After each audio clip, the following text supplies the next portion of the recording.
Hello everyone, and welcome to today's webinar, Business Data Modeling Made Easy. And on behalf of IIBA and IAF, thanks for joining us today. Today's webinar is an exclusive IIBA membership event. It is designed to deliver practical resources for you as you continue to hone your skill set and deliver value within your organization. At IIBA, we're all about uniting a community of professionals to create better business outcomes. And we are all here today to do just that. Today, we're pleased to bring this webinar as part of our strategic alliance between IIBA and IAF. Both organizations share common interests and are committed to collaborate and provide additional resources and value to both respective membership. For those who are not familiar with the IAF, the International Association of Facilitators is an organization with over 1,600 members in more than 65 countries. And if we were to use one sentence to describe what the IAF does and stands for, it would be enabling powerful change. Before I introduce today's speaker, we'd like to remind you that IAF has extended a special discount to IIBA members who wish to attend the IAF North American Conference in Ottawa, Canada. And you can do that by using the above discount code. Our presenter today is Gary Rush. He's the founder and CEO of MGR Consulting, a talent and collaborative leadership development consulting firm. In 2007, he revolutionized the facilitation training program industry with the first holistic facilitation technique called Focused, and also by being the first to see and describe how people and process skills can be seamlessly integrated. Gary has also written numerous how-to books, including the Focused Facilitator Guide, a comprehensive reference manual sharing his step-by-step process so that students can replicate his practices. Please welcome Gary Rush. Hello, thank you very much, sir. How you doing? I want to thank, first of all, Leva and Marlena very much for helping us out and making sure they take this easy so that hopefully when you get done, you have some understanding of how to do this and can actually do this. Now, first of all, let me start off with who I am. I'm a certified professional facilitator. I've been a business analyst since 1977, back in the days when in order to become a business analyst, you had to be able to spell the words at least phonetically close. Thank goodness I did learn how to do it afterwards. Same thing with being a project manager in 1980. I was a facilitator since 1983, and I've been training others how to do this since 1985. So this has been most of my work for most of my life. I learned how to do logical data modeling in 1990. I had a buddy of mine who was a very, very adept data modeler. He taught it to me, and he said if he couldn't teach me data modeling in 20 minutes, he was not an effective instructor. He did, and 20 minutes later, I facilitated a bunch of data people in their first data modeling session. I also then capsulized all that in my book, Focused Business Data Modeling Made Easy. I owned a restaurant. I used my skills in running a restaurant. Don't ever do that if you have a mind of running a restaurant. Hit your head against a brick wall. It's a lot easier and certainly a lot cheaper. I've been a certified professional facilitator since 2006, an assessor since 2007. And like Leva said, I created Focused in 2007. I've been the chair, I was the chair of the IAF from 2008 to 2010. Now, the premise as we're going through this, and I want you to keep this in mind, is that when I'm talking about data modeling, it has nothing to do with data processing, computers, case tools, nothing whatsoever. Data modeling, in my mind, is a grammatical way to get people to speak clearly, articulately, and without ambiguity. It is a communication tool between you and the business community. And that's something I want you to keep in mind because it's very important.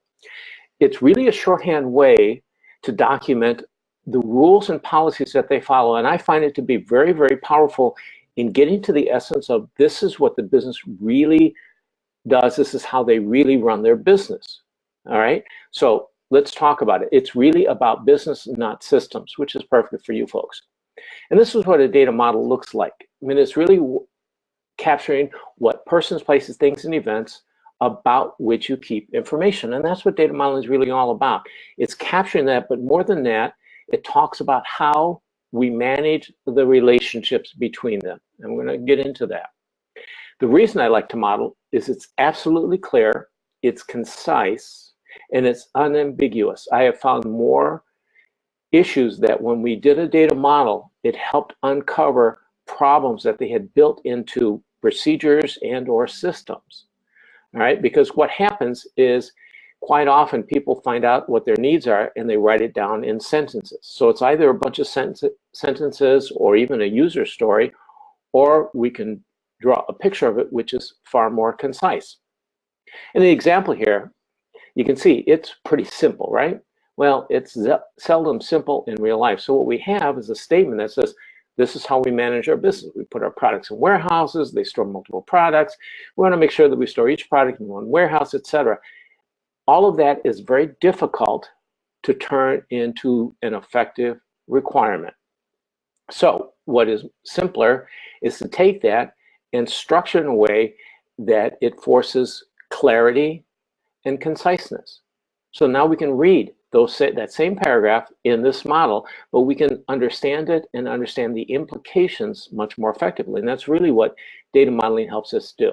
It helps us understand the implications. Now, I want to talk a little bit about where this fits in the world of the models and all the other requirements that you folks gather.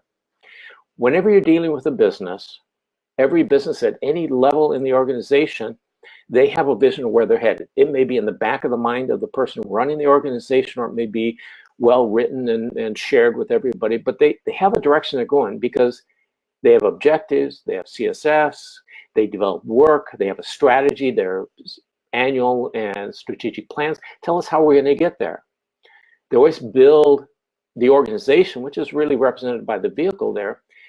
And we understand that by understanding things like the business areas. That for me is like drive chain, engine, and piston. It's really understanding how these things fit together and how they work.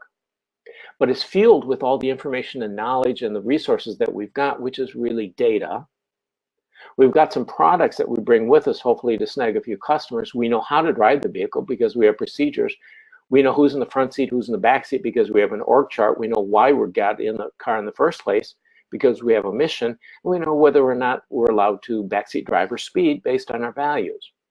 So data is rather key to this because it really fuels our businesses, especially today when we talk about big data and the Internet of Things.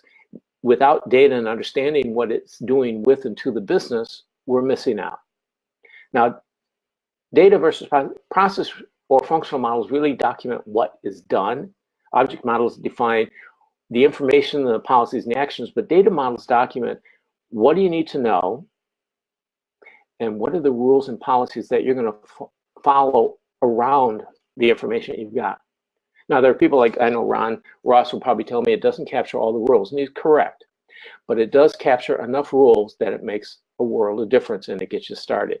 So for me, data modeling, it's really one of the most effective ways to understand and document a business. And I've done more data modeling for businesses where no computer systems were involved than I have where computer systems were involved, because it really helps uncover assumptions and what they're doing for their business. So it really enables them to rethink what their business is. And actually through data modeling, if you feedback what you're hearing and really capture what they're saying, you can actually re-engineer businesses through a data model. It makes it much more effective. Now, the way that I look at data modeling, because I didn't grow up as a technician. I mean, when I went to school, I was an English major. And when my friend explained it to me, he said, just look at it as sentences. And it is pure grammar. And it's simpler than grammar. And you all learned how to do this when you were in grade school. We called it sentence diagramming in elementary school. We document the nouns, which are the things we keep track of, in this case, product and warehouse. And they're always singular because you keep one at a time. And the verbs go on the lines and the adjectives are in the parentheses telling us whether the minimum is and what the maximum is. So in this case, each product is stored in one and only one warehouse, whereas the sentence can read both ways. This warehouse can store one or more products. That's a very important set of rules to understand. For instance, so keep in mind it is grammar. And larger ones, you just read it, it tells us a lot of interesting information. This is in a given semester. A class is scheduled one or more times, and the class can be scheduled in one or more semesters. Students register for one or more classes, and certainly the school hopes to. And the class, if they have one or more students registering for it. If they haven't registered for it, then they're probably not even a student yet. Now, what it tells us and where the things are, oops, let me get back to that one. Let me get back to here. What this tells us is that we've got two models of the same items. We've got an account, which is held at a bank. In the first model, and the one on the top says the account is held at one and only one bank, which kind of makes sense. When you have a bank account, it normally goes one place, right? But it also reads the other way. It says the bank is going to hold one or more accounts. Now, the difference between that one and the one below it is at the bottom it says the bank can hold 0 or more accounts. Now, that's kind of important. If I have a business client who says, oh, you know, each bank, we have at least one account in the bank.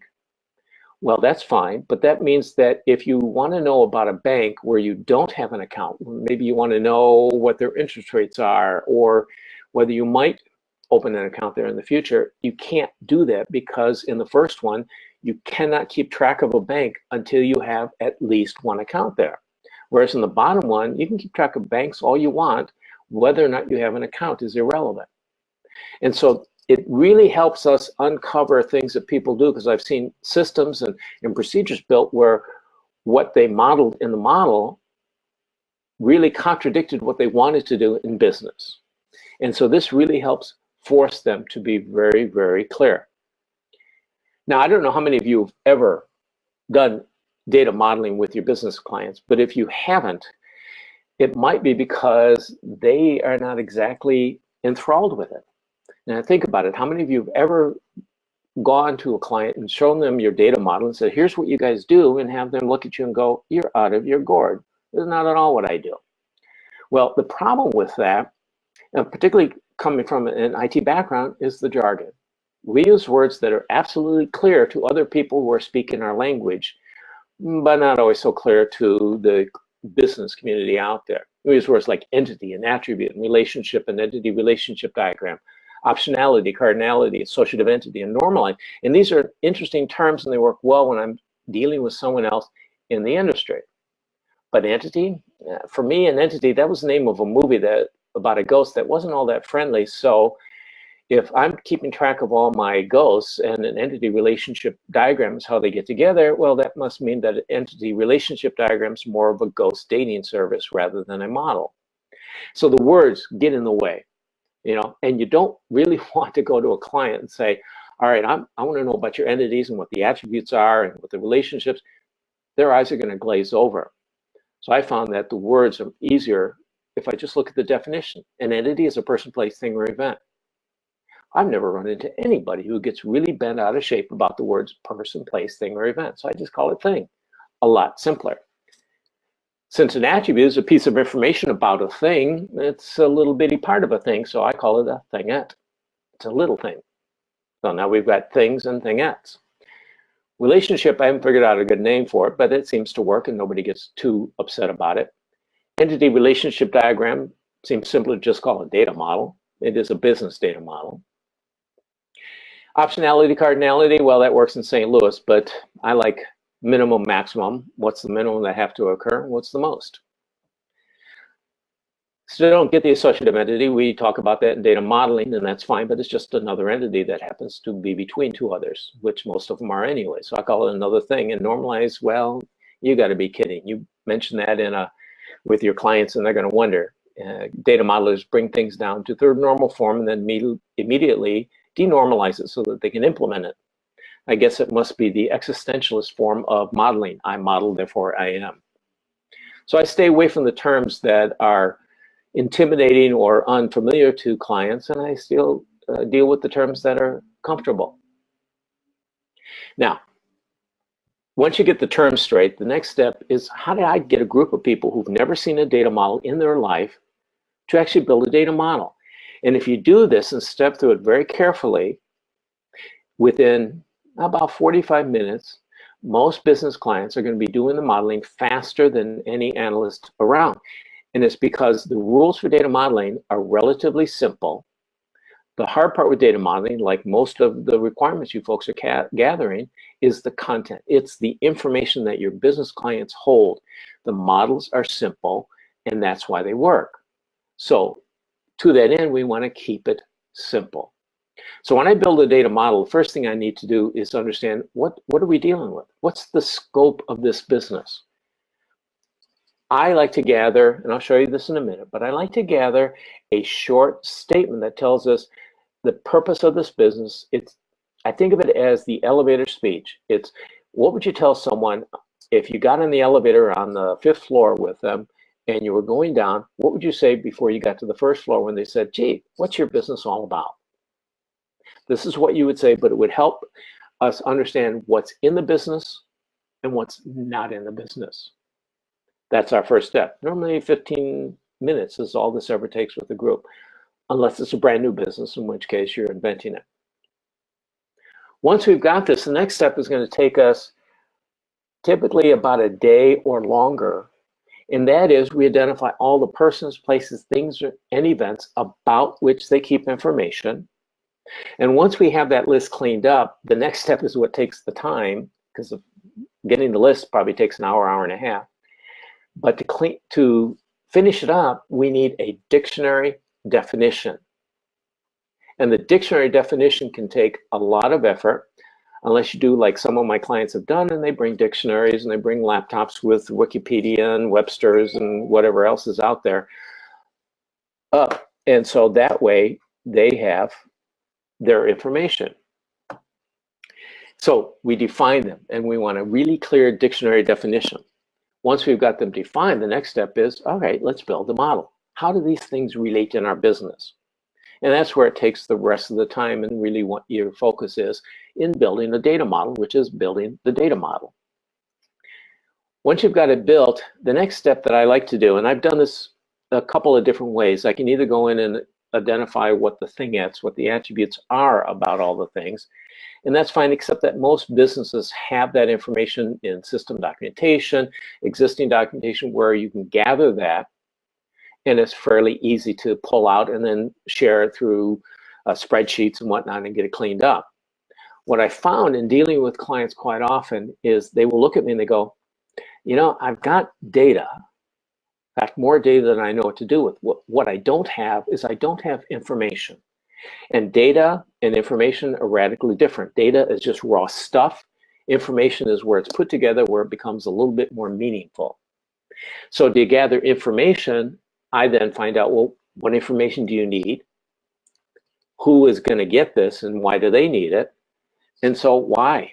So it's here's the information, here's who's going to get it, and why they're going to get it. That helps us provide meaningful information.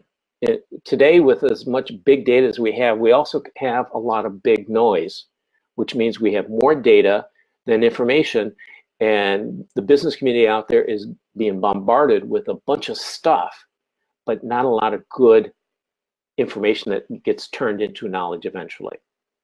All right? So this is how I go through building a data model every time with a group of clients.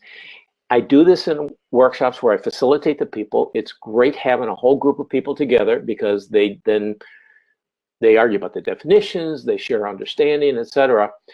And I run this workshop. It takes, normally I do it 3 days at a time, and in 3 days, I can easily build a model with up to 30 or 40 entities in it, 30 or 40 things.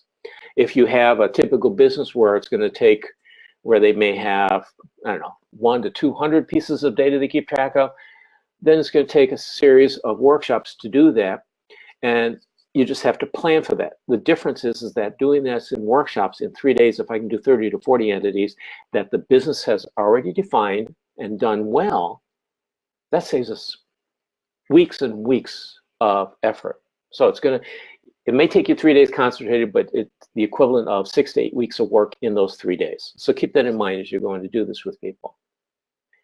Now, let's talk a little bit. Let's go through each of these steps. I want to make sure that you understand how to do this, because if you follow this and do it exactly as I tell you, it gets fairly easy. The trick with data modeling, I find with business communities, is be absolutely concise with the question that you ask and be absolutely consistent with how you ask it, because what that will do is it's training them. It's teaching them how to do it, and within a short time, they will probably be doing this faster than we can, which is exactly what we're looking for. So let's take a look at the first one. Now, I always use these slides, or I have them memorized myself, but I put them up and I say, listen, let's take a look at something simple like event management. Let's say we're taking a look at managing this event, this webinar. If we wanted to keep track of the people and so forth, I'd ask the people running this business, and say, if you had to explain this to somebody in, say, 25 words or less, which, by the way, I do not count the words, that's a little bit anal, but it gives them a guideline. If you had to explain this in 5 minutes, what would you say? The purpose of event management is to what? So that, why? It takes about one flip chart sheet to do this, is all it takes. And what you end up with, something like this. The purpose of event management is to keep track of the attendees, speakers, topics, and logistics required to execute an event so that the event is successful. Very simple, does not have to be elaborate or very long or anything like that, but it works to say, okay, I can look at this, and if I can decide what's in and out, this helps. So if I look at this, and does it keep track of money? Perhaps not, because it's really keeping track of the speakers and the people and the venue. There may be an accounting package that keeps track of money separately. So I can start looking at what's included and what's not included. And so that's our purpose. So now we have a purpose for this, and we put this up on the wall to keep looking at this.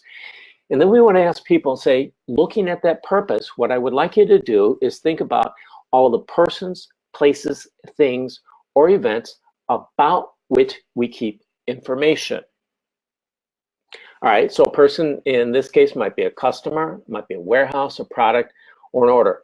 So I use an example. I say, listen, if I'm selling Amway products out of my house, the people I might want to know about are customers. That's a person. I need to know where the warehouse is, where I keep my products, so that's a place. I want to know about the products, and that's a thing.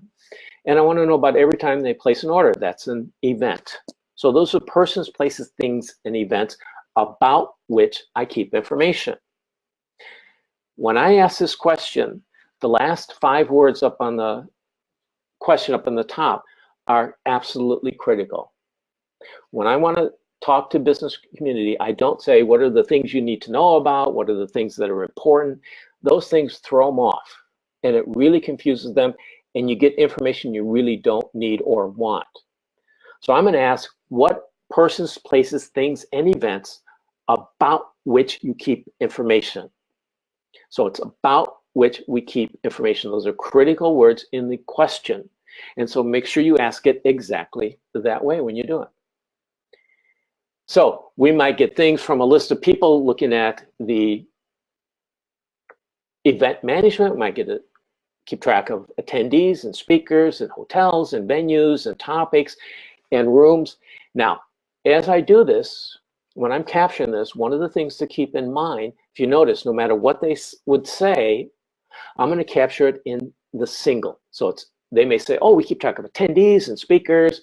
It's attendee, speaker, hotel, venue, topic, room. So no matter what they say, I'm writing it down in the singular. And then we go through, that's our event, is registration. Then we're going to go through and identify, all right, we need to verify if these are accurate or not. So the first question, I'll go right up to attendee. Do you keep more than one piece of information about each attendee? And I emphasize the words about each because it makes a big difference. Now think about it. If you're doing event management, do you keep more than one piece of information about each attendee? I'm hoping the answer is yes. So if that's yes, is that information unique to attendee, Or is attendee an example of something else? For example, and these examples really help. Joe's store is a specific instance or an example of a customer. Grocery store is a type of customer. We may sell to a bunch of different types of customers, but customer is the thing we care about. That's the entity. So think about attendee. Then I'll ask a group, is attendee more like Joe's store, grocery store, or customer? And chances are it's customer, because we keep multiple pieces of information about each attendee. Now, if we had something that we weren't going to keep multiple pieces of information about, okay, so what does this describe? So they may have listed attendee's name. Okay, do you keep more than one piece of information about an attendee's name? And hopefully the answer is no. So what does attendee's name describe? Well, it describes customer, which is the thing. And so that's how we keep track of it. So we go through all of those and then clean up the ones that don't really belong. Like we would get rid of hotel because that's covered by venue and topic, and room and registration. So those are the things that would remain in our list. Now, each one of those, we want to gather a legitimate, concise dictionary definition, and that's going to help clean it up. So if we define an attendee as someone who attends the conference, that might be kind of lame because the speaker also attends a conference. So other people might attend the conference, but the attendee has a different relationship. So we're going to work at that definition until we can differentiate between an attendee and a speaker. So an attendee might pay to attend the conference, to listen in on the topics and participate in the topics, whereas a speaker is someone who actually presents a specific topic. And so that would be the difference between these and how we would differentiate attendee from speaker. And if we could not, we might put them together and just call the speaker as just another attendee who happens to give a presentation. It's up to the business. Now, the trick here is make sure it's always about the business, whatever they define, because they're the ones who look at it. And avoid overgeneralizing and calling speaker and attendee and helper and volunteer, all those types of people as interested parties or business parties, because it's so generalized that your business lose track of it and they don't get it. That's not how they run their business. They run it as attendee, speaker, etc. So now that we've got these defined, and like I said, this can take a day or more where you're pulling out Webster's Dictionary, Wikipedia, whatever works. You might use an industry-specific dictionary if you're doing like a financial system or an insurance system or something like that. Get the help to get the good definitions to make sure everybody agrees. If you happen to have a data dictionary in your business, then use the data dictionary, because once it's defined in your organization, it should stay defined the same way. You don't redefine things over time. They're different things. All right? So now that we've got these defined, then we want to start building them. And when I start building them, I'm going to build a model that looks like this, but I'm going to grab something like, say, event and registration. And I'm going to write those on Post-its, and I'm going to put them up on the wall and say, listen, all right, event and registration, are these related in your business? And if the answer is yes, I'll put them up, draw the line, and say, all right, describe this. Now, read this top down, left to right. Reading left to right, registration registers for an event. Okay, that is how I'd read it, but I'm going to be able to write it. How I read it is both left to right, right to left. So the event has registered a registration.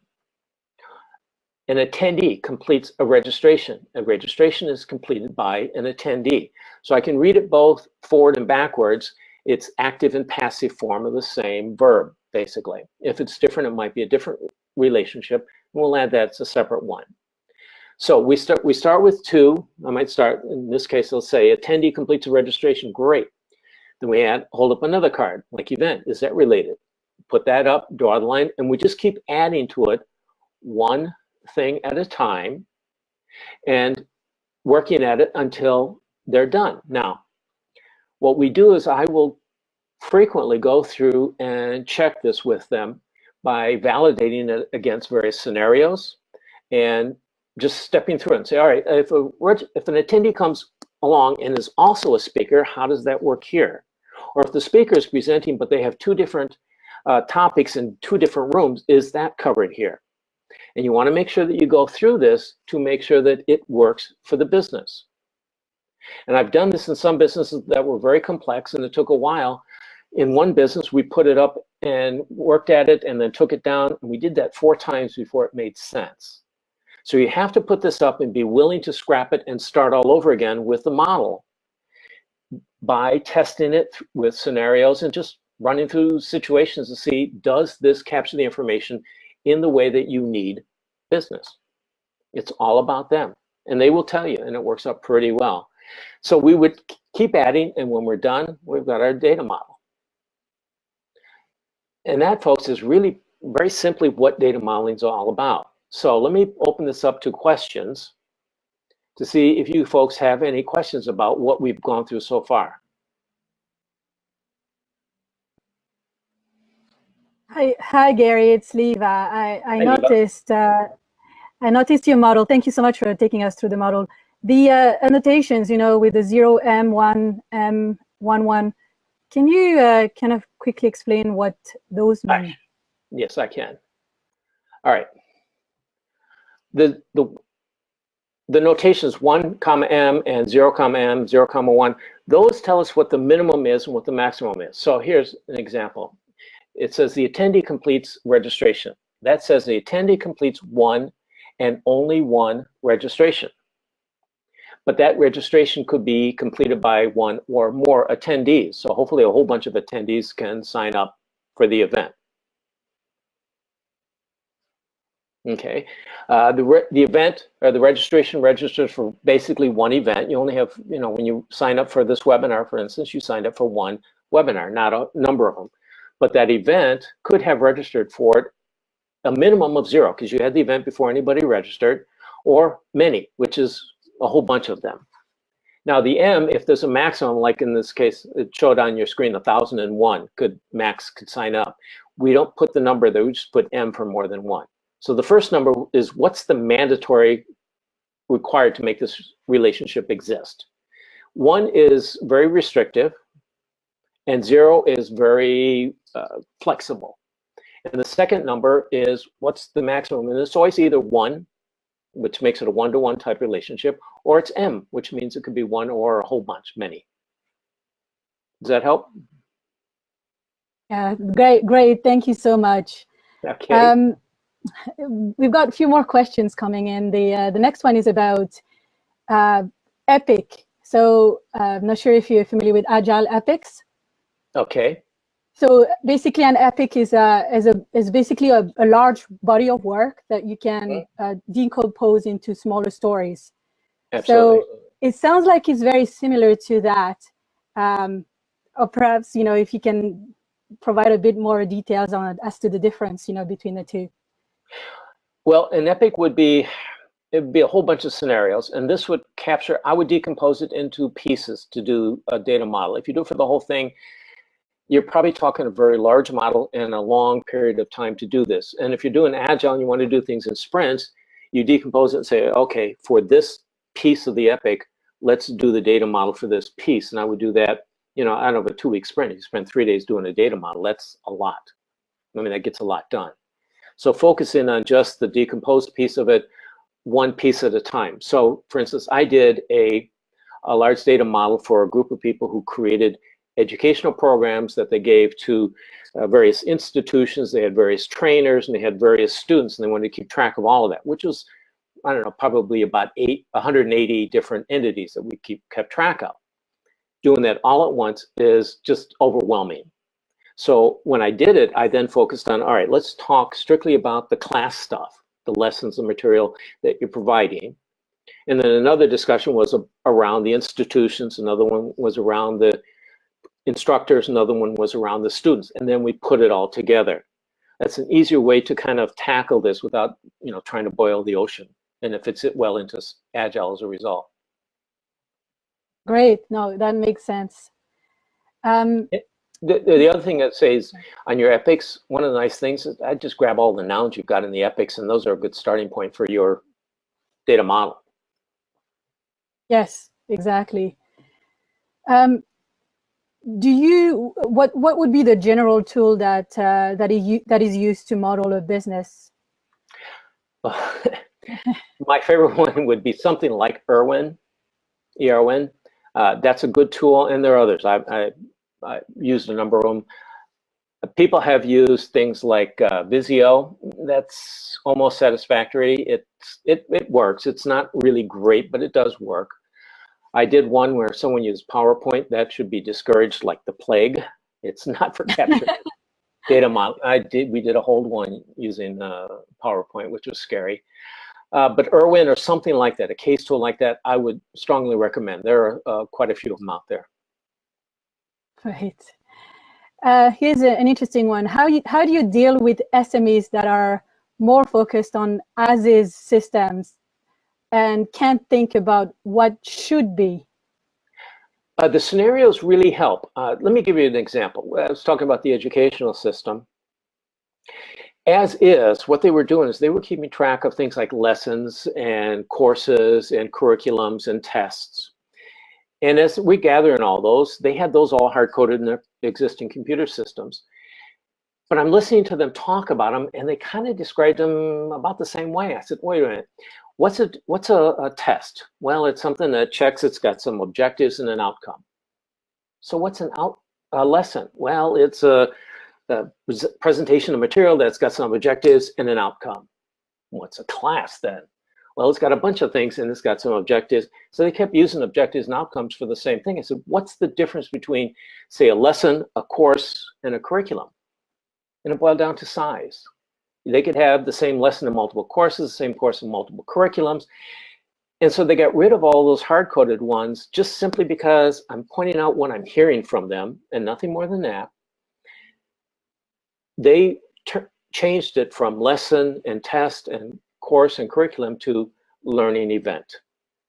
And each learning event can be aggregated umpteen different ways. They gave much more flexibility, and I got rid of the hard coding. So a test was just another learning event, just like a course was or a curriculum. That's the only way I know that really helps them get away from the as is, by putting it up there and asking a bunch of questions and taking a look at scenarios and seeing, what is this doing to you? Okay. Right. Can you provide an example that runs through different scenarios to validate the model? For example, you know, we would want to avoid any situation where it's a spaghetti chart. That's how Rosanna actually called it. So basically, attendee registers multiple topics given by multiple speakers. Okay. I just track this down. In this model here, I'd say, okay, for an attendee, and I made this morning, so it's probably got some errors in it. An attendee is going to complete one-on-one registration, which is register for one event, which has one or more topics. So can I get from that topic to that event back to the registration to the attendee? And the answer is probably not, because the topic could be given at multiple events. So I'm going to have to find something in between there. So I have to find the topic at that event, which might be, and we may have to change the model to make that work. If I can track from there, then it works. If I can't, then I'm missing something. So in this case, I'm missing something between event and topic. I don't know if I can find out who the speaker is from the attendee, so I might have to add another line there. Now, when we do that, one of the things you've got to ask, and to avoid the spaghetti charts, is every time you draw a line in a relationship, it costs you money, because someone has to keep track of that in the business. So I've had people want to keep track of all kinds of different things, and then when you ask them, so who's going to keep track of this? Well, no one does. Oh, well then how are you going to model that in the data model? If nobody's going to keep track of it, it's not going to be there. Or if you keep it there, then you've got to create a process and have someone paid to keep track of this stuff. And that's where it helps them kind of avoid the spaghetti, by asking, is this something that exists, or is it something you need to know about and you're willing to pay for it in your business? Right. So I know in your previous charts you had mentioned, you know, the steps to building a model. Mm-hmm. One of the person from the audience is asking, is there a more detailed way of determining those parameters, like a questionnaire or a set of questions that we could use? you're talking about, let me get back to that slide. You're talking about this one here? Right. Nope. Yeah, that was the one. There you go. These are basically the steps, and it would be the same no matter what type of business or model you're doing. You still need to know the same information. And so, I mean, the first three basically are done all the time. You know, what's the purpose, which gives us an understanding of it. What do you keep track of, and we build the model from there. Okay, so those questions should be good to get started. Yeah, those questions, if you ask the questions just as I've got them there on the next couple of pages here, you know, what is the purpose? And then this one here especially, and the next one, these sets of questions really, I've tested these enough times that I know that they work. And they work for all kinds of businesses. I've done it for financial business, accounting businesses. I did it for a courtroom business. I've done it for education and so on. But that question and this set of questions are very important to ask very, very clearly and concisely. Right. For any business. Mm-hmm. And earlier on, you stated that your original model took about 3 days to develop. Mm-hmm. So I spent 3 days in a modeling session because much longer than that is exhausting. So we break it up into 3-day chunks, kind of like Agile breaks things up into sprints. Think of each data modeling workshop of 3 days as a mini sprint, if you will. Yeah, so I guess you kind of answered the question. You would use multiple sessions, you know, if you have complex issues or complex models to develop. Oh, the example I gave you about the educational system, that took 15 3-day workshops to do that. Okay. Over a period of about 6.5, 7 months, we did it. But that got us 180 entities, and it gives essentially an enterprise data model of that part of the business. Great. In terms of developing a model, since it's about the business, it's about the business, should designers or developers be involved in the process as well? Oh, yes. I would think they should be. I would hope that they would be involved no matter what. Now, the thing is, you've got to keep those people somewhat quiet. Let them ask questions. But if they model this based on what they're thinking about, they often model not a business model, but a model that more represents IT. And that's what you want to avoid. I found that if they sit back and listen and they ask some questions, it really is helpful. It helps them understand, and it helps uncover assumptions that the business might have made. And on that note, what would you think are the major or common challenges in preparing the data model? I would make sure that, first of all, you get people who know their business. Your participants have to be really expert, subject matter experts, okay? Outside of that, I mean, you can get a bunch of people, if they're in the business, asking them what they keep track of and stepping them through this works really well. Now, you do run into problems with different types of people. When I did it with the academics, they will argue about every word until the cows come home, but that's their nature. Other people, you know, when you get a bunch of PhDs in the room, it's just they're always arguing about definitions. So it's just one of the things that happen. Other than that, just be patient. And the more complex the business is, be willing to, like I said, take it down and put it back up and try it. When I did it with an insurance company that was processing a variety of claims, every company was different that they were dealing with, and we had to keep practicing it and going through it until it kind of worked. Okay, great. So iterative as well. Oh yeah. If you're not comfortable with things, with trying it and seeing how it works with this, you're going to drive yourself nuts. It is not done until it's finished. Right. What happens next after the data modeling? What are some of the common steps? Well, two things. One, this model, what I built, this is what is technically called a conceptual or logical data model. Okay. If it's, you keep it high level, it's conceptual. If you kind of drill down and get it well defined, it's a logical model. The logical model is given to the business community so that they can look at it and use it for training and for understanding and for making sure that their procedures are changed. For example, I did a juvenile court system, and it took us, I think, 3 hours to define the relationship between mother and juvenile. And part of the problem was that because in their business, their procedures said that the intake clerks at the juvenile court system had to keep track of the natural birth mother.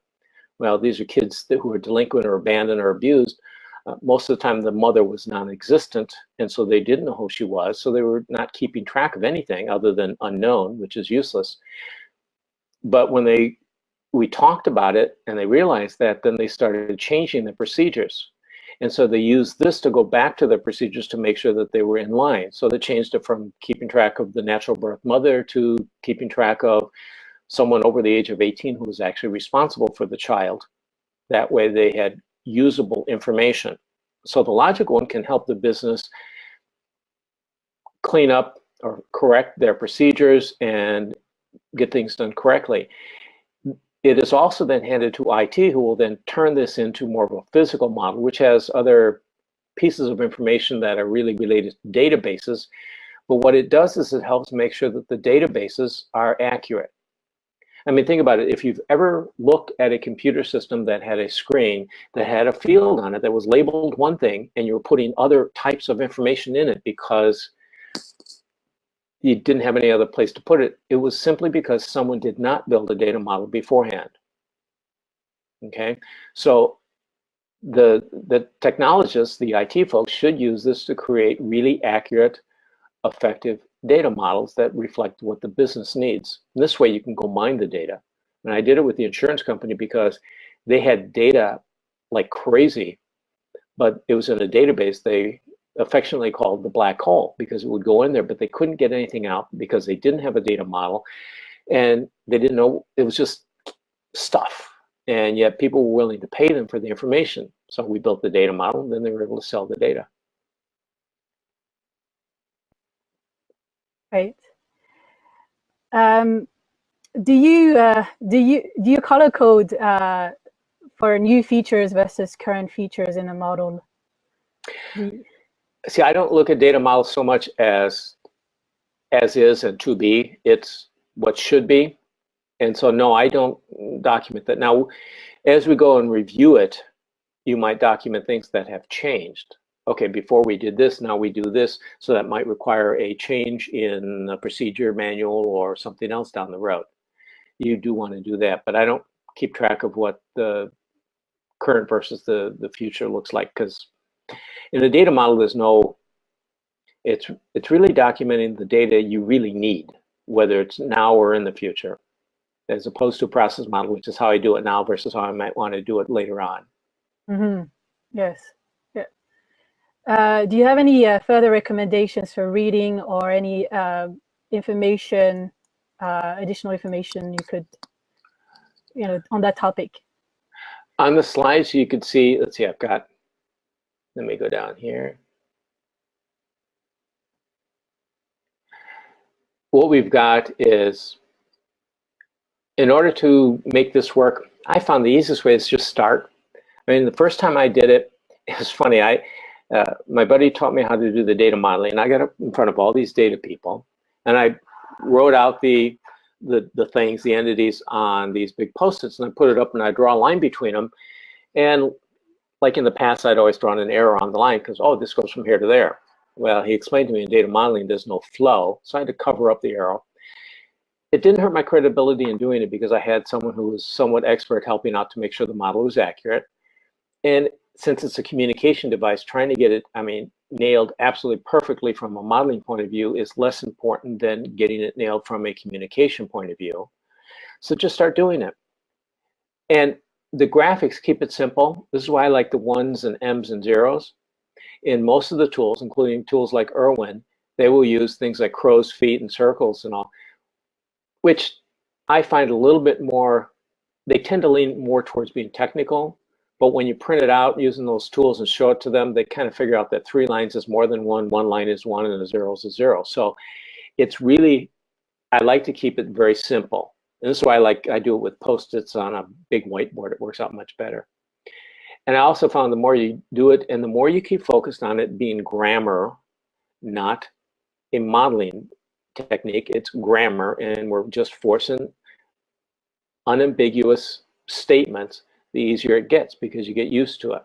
So it really has, keep away from systems and all that, because they benefit a great deal. There's no question about that. And if you're not doing data models, whether you're doing Agile or Waterfall or whatever it may be, if you're not building data models, the organization is suffering. And I've been into too many companies and organizations, their data is just not well understood, and it is suspect. And so I would say they're making decisions based on bad information. It's really about making sure that information is clearly understood. So keep it about grammar and keep it about business. I would much rather sacrifice technique for business clarity than to force technique and confound the business. It's all about them. So whenever you're modeling this, if they want to keep track of 2 things that you think really should collapse into one, I leave it up there. I'd much rather do that than to collapse it and have them lose track of what they're doing. So it's strictly all about their business. Now, if you want this book, I mean, everything that I've talked about really is in a book, and I've got it on a number of different sources, so that's one that's readable. And the only reason I recommend this is if you read this, I don't write for data geeks, all right? I've had many data modeling books, and many of them are absolutely excellent, but they're written for people who do this for a living.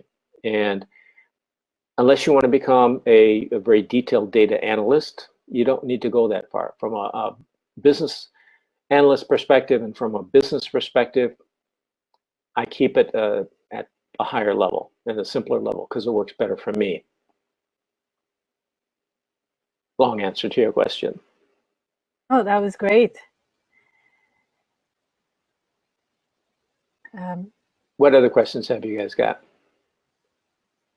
So you said something about soft skills on keeping the developers in the room quiet.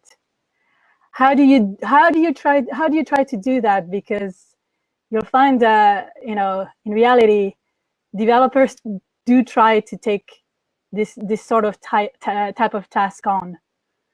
They do, and from when you get into a physical model, I think it works great because they know what they're doing and they're taking it for their purpose. At this level, what I'm trying to build here, it's really more about the business. So I coach the developers and the analysts beforehand to say, listen, really listen. And if anything is confusing or you need clarity, please ask, because it really helps them learn. It also helps the business think, because sometimes they make assumptions and the question brings that out. If they are asking questions rather than giving answers, then that's far better for them, and they're going to get more information as a result. So it's really not that they have to be quiet, but they focus on the questions, not on answering the questions themselves. So, and that works. And I remember I had a really outstanding data modeler, and she was excellent, and she was watching the group of people, and they had been documenting processes, not information. So they kept putting flows. Oh, this goes from here to there. Right? No, sorry, we're documenting relationships, not flows. And I corrected them enough times, they caught up on it really well. But the modeler, she did that, and she was documenting a flow, and the business people corrected her. And she laughed and smiled and just sat back and watched them from that point on. So I think your analysts and the developers, if they start with questions and listen, they will find the business people know their business incredibly well, given the right opportunity. And all you're trying to do with this is just get it formatted so that it's usable and clear.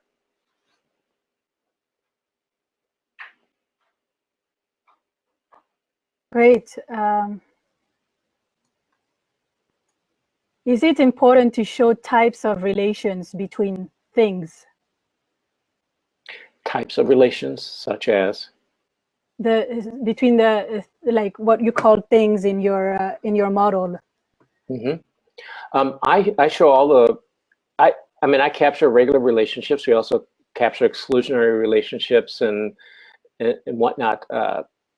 I do that. I would strongly recommend that the first time you start doing that, you bring a modeler there to make sure you don't miss the stuff. If you're dealing with your business community, you're more focused on listening to what they're saying, I hope, to get the information and let them, someone who's an expert modeler, help make sure that you format it correctly. And then we get down and, I mean, I make fun of the word normalize, which is kind of a goofy term, but we do fully normalize it. I do get rid of the many's to many's. I do make sure that all the information's in one spot, etc., because I really want an accurate model. And so I will do that. In the book, I get into more detail about how to do those things, you know, how to take care of many to many, how to take care of exclusionary relationships, etc. And those are fine. Those are easily captured in a model, and your business people pick up on it very quickly too. Right. Another question. So how do you how would you differentiate between this business model and the proverbial systems? Theoretically, all the things in this model, let me get back to one of those, the model here real quick for you. Theoretically, each of those things that are listed there, attendee, venue, event, registration, those would all be tables in a relational database, all right? Or they might be, they would turn into objects if you're building an object model. That's the closest that this would relate to the databases. This gives you all the tables that you need. And then the thingettes, the attributes, gives you all the rows.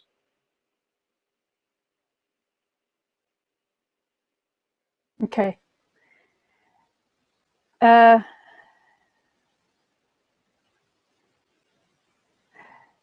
think you kind of answered that question, but would you recommend building the model on the go with the business, or gathering all the entities' information and then presenting to the business and showing them how to read the model?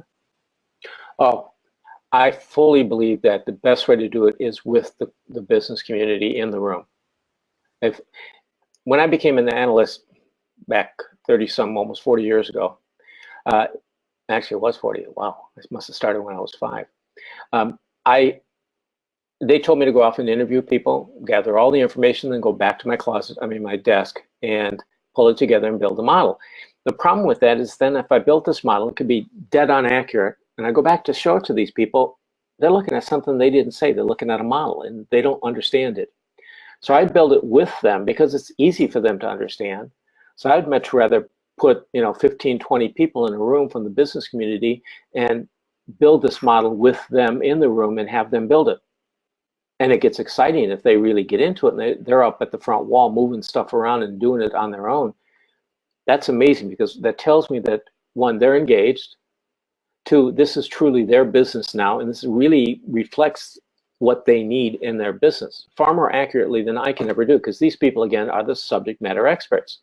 So I like to focus, like business analysts, all you business analysts are process experts. Business analysis works the same regardless of the industry. How you build a data model or a process model, or how you build an epic story or even a user story, how you do that's the same irrespective of the business. So you guys bring the process. What is hard to bring and what is essential is the content, which is what the subject matter experts bring. And they need to be together because they have different understandings of things. How many times have you asked people and you get different definitions? I did 15 or 6 workshops with this one company to define one word.